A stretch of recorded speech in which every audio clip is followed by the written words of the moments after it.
નમસ્કાર મિત્રો, EG education Gujarati ચેનલમાં આપનું હાર્દિક સ્વાગત છે. મિત્રો, આજે આપણે જોઈશું સ્વાધ્યાયન પોથી સોલ્યુશન પ્રથમ સત્ર ધોરણ 8, જેમાં ગુજરાતીનો એકમ નંબર 2 સાયકલ સવારીની ખાટી મીઠી. તો મિત્રો, પ્રથમ વખત આવ્યો છો તો ચેનલને સબસ્ક્રાઇબ કરજો, વિડીયોને લાઇક કરજો અને ગમે તો કોમેન્ટ કરજો, બીજા વિદ્યાર્થી મિત્રોને શેર પણ કરજો. તો અહીંયા પ્રશ્ન નંબર 1, રૂઢિપ્રયોગના અર્થને આધારે નીચેના વિધાન માટે યોગ્ય ઉત્તર પસંદ કરી તેની સામે ખરાની નિશાની કરો. તો પ્રથમ છે કે ચોરે બેઠેલા ફિલ્મ ઉતારે તે કાઠું લાગતું. તો પહેલું વાક્ય છે એ ખરું છે કે ચોરે બેઠેલા લોકોમાં ફજીતી થાય એ ગમતું નહીં. બીજું છે ચલાવતી વખતે વાતમાં એને વાંકવું પડે. તો પ્રથમ વાક્ય આપ્યું છે એ ખરું છે, કારણ કે સાયકલ વપરાયેલી હતી એટલે. ત્રીજું, જોખમને ભરી પીવાની તૈયારી હોય. તો અહીંયા ત્રીજા નંબરનું વાક્ય ખરું છે, મુશ્કેલીઓથી ગભરાવવાનું નહીં. ચોથું, સાયકલ ક્યારેક દગો દઈ દે. તો બીજા નંબરનું વાક્ય ખરું છે, ધ્યાન રાખવા છતાં નીચે પછાડી દે. પાંચમું, સાયકલ બાપડી બની જાય. તો અહીંયા ત્રીજા નંબરનું વાક્ય ખરું છે, ધૂળના ધફામાં સાયકલ ફસાઈ જાય.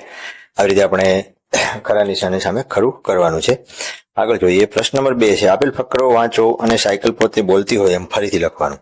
સાયકલ પોતે બોલતી હોય રીતે આપણે અહીંયા ફકરો લખીશું કે ગામડાના રસ્તા કાચા અને ખાડા ખવડિયાવાળા, મારો ઉત્સાહ કશાને ગણકારે નહીં, પણ હું તો બધું અનુભવું. ધૂળના દફામાં મારું પૈડું એવું ડૂબે કે હેન્ડલ કહ્યું ન કરે. ક્યારેક મારું પૈડું અઠાગ્ર કરીને ઊંધું ફરીને ઊભું રહે. વટ પાડવાની ખ્વાહિશ હોય પણ વટ ધૂળમાં પડી જાય. ખાડો મોટો હોય તો હું કૂદકો મારું. ભૂમિશયન કરાવું અને ફરજિયાત ભાન કરાવું કે પૃથ્વી માતા કહેવાય, માટે દંડવત પ્રણામ કરવા પણ પડે.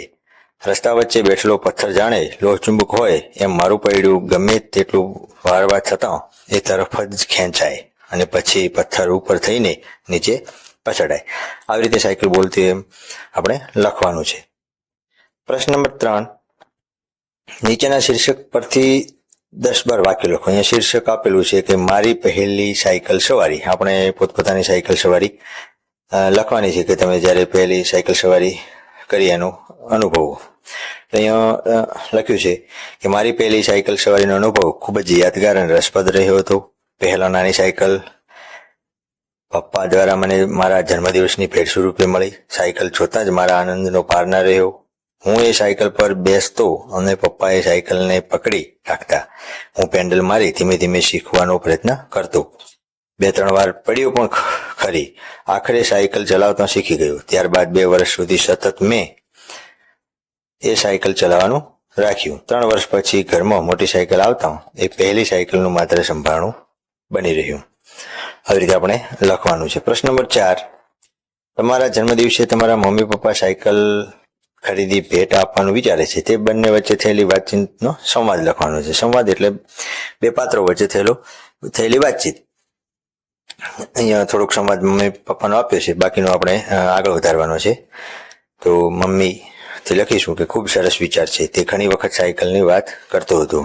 પપ્પા કે હા, હવે તે તેના બાળ મિત્રો સાથે સાયકલ લઈને શાળાએ જશે. મમ્મી કહે છે, આપણે કેવી સાયકલ લાવીશું? પપ્પા કહે છે, ખૂબ જ સરસ, ચલાવવામાં સરળતા પડે તેવી. મમ્મી કહે હા, અને કલર પણ એની પસંદગીનું લાવજો. પપ્પા કે એને સાથે જ લઈને જવો કે જવી છે એમ.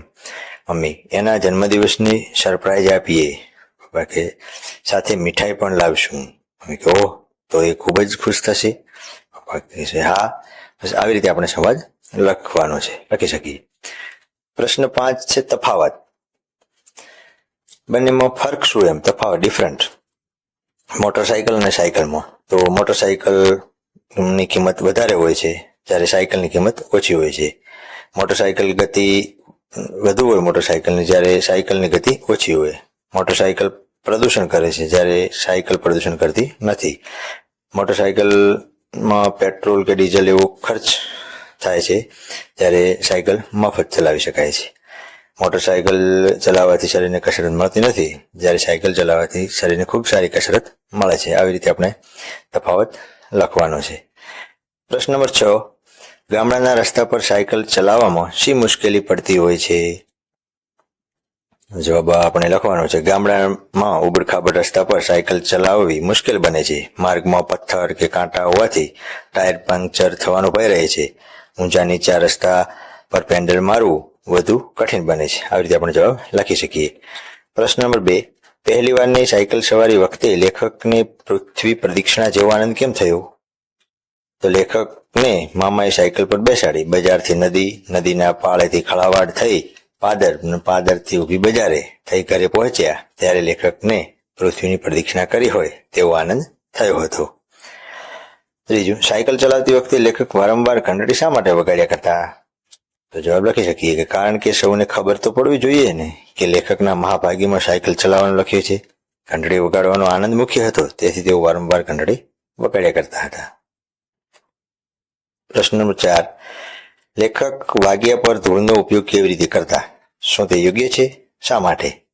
તો સાયકલ પરથી પડી ગયા પછી વાગ્યું હોય અને લોહી નીકળતું હોય ત્યારે સેપ્ટિકની જેમ ત્યાં ધૂળ લગાડતા હતા. આ રીતે ધૂળનો ઉપયોગ કરવો યોગ્ય નથી, કારણ કે ધૂળમાં ઘણા બેક્ટેરિયા હોય છે, જેના લીધે ઘા વધારે ગંભીર થઈ શકે છે.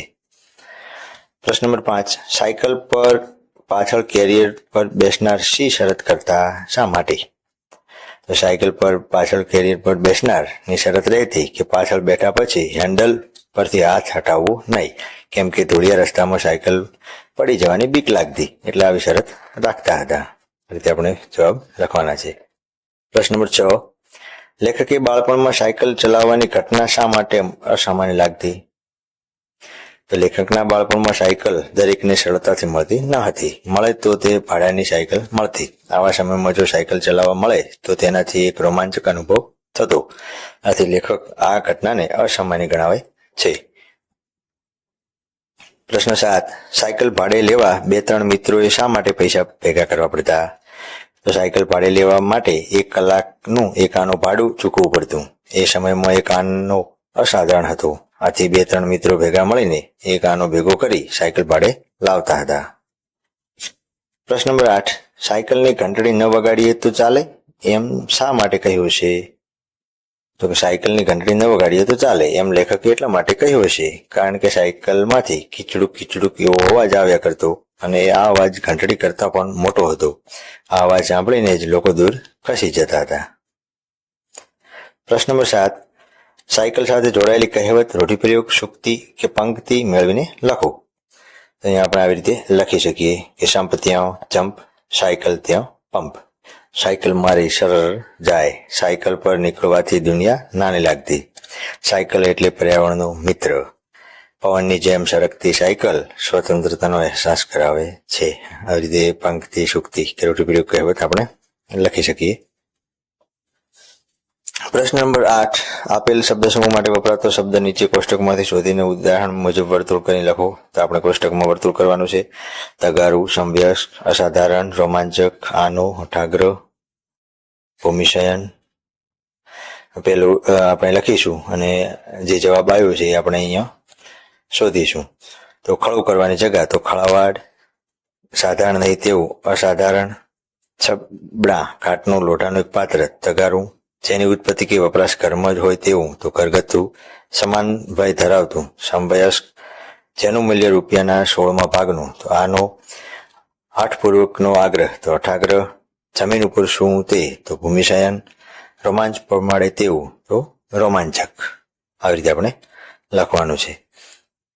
શબ્દ સમૂહ માટે એક શબ્દ હતા. હવે પ્રશ્ન 9. નીચે આપેલ શબ્દોમાંથી ધ્વનિઓ છૂટા પાડીને લખો. ઉદાહરણ આપ્યું છે સાયકલ, તો એની ધ્વનિ છૂટી પાડી છે. સ એ ખોડો છે, અડધો છે એમ, પ્લસ આ, પ્લસ ઈ, પ્લસ ક, પ્લસ અ, પ્લસ લ, પ્લસ અ. બીજું મીઠા તો પંક્ચર, લ અ, બરાબર. તો આપણે અહીંયા શબ્દ આપ્યા છે પંક્ચર, તો પ પ્લસ અ પ્લસ ક પ્લસ ચ ર અ, બરાબર. આવી રીતે પંક્ચર, મીઠાઈ, ચંબુરીઓ, ફરજિયાત અને લોહ ચુંબક આપણે ધ્વનિઓ છૂટી પાડવાની છે. આગળ જોઈએ તો પ્રશ્ન 10. તમારા વિસ્તારની સ્થાનિક બોલીમાં વપરાતા શબ્દો લખી તેના વાક્યમાં પ્રયોગ કરો.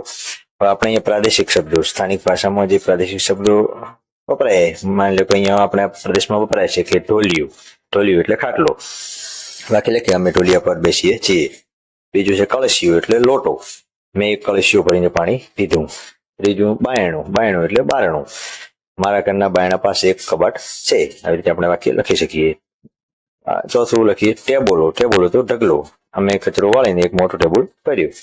પાંચમું છે કાચી, આપણે અહીંયા કને ચ બોલીએ છીએ, કાચી તો કાકી, એમ મારા કાચીનું નામ રામુબેન છે. આવી રીતે આપણે વાક્ય લખી શકીએ.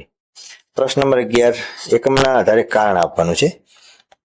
પેટમાં શેરડા પડી ગયા કારણ કે નદી નાળા પછીના ઢાળ પર સાયકલ રમરમાટી કરતી દોડતી હતી માટે. દરેક સાયકલનું એકાદ અંગ ઘવાયેલું હોય કારણ કે સાયકલ સાવરકુંડલામાં વપરાયેલી હતી, જૂની સાયકલ હતી. ત્રીજું, હનુમાન દાદાને મનોમન ભલામણ થતી કારણ કે સાયકલ ચલાવવાનો વારો આવે જલ્દી આવે, ઘડિયાળના કાંટા જલ્દી ફરે એટલા માટે.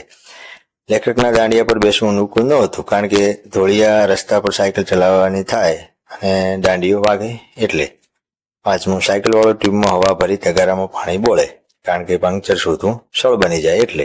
જે પંક્ચર હોય ત્યાં બુડબુડાટ થાય હવામાનથી. પ્રશ્ન નંબર 12, જાહેરાતના આધારે પ્રશ્નોનું નિર્માણ કરો. અહીંયા આપેલી જાહેરાત છે, સલામત સાયકલ સ્ટોર છે, કેટલીક ઓફર છે, ઉપલબ્ધ છે, બરાબર આપણે જાહેરાતને વાંચી લેવાની છે ને તેના ઉપરથી 5 પ્રશ્નો બનાવવાના. પ્રશ્ન 1, કે આપેલ જાહેરાત શાના વિશે છે? બીજું, જાહેરાતમાં સ્ટોરનું નામ શું છે? ત્રીજું, આપેલ જાહેરાતમાં કયા કયા મોડેલ મળશે? ચોથું, રવિવારે સાયકલ ખરીદવા મળશે કે નહીં? પાંચમું, આપેલ જાહેરાત કયા સરનામે છે?